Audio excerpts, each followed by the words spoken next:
Rupaning carita jalan kahirupan. Titis tulis diri bagja awak dina rupa-rupa carita jalan kahirupan.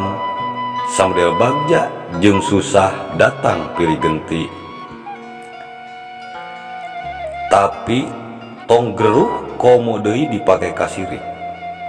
Urang kudu yakin, urang kudu inget yen kahirupan manusia geus aya guratanana masing-masing.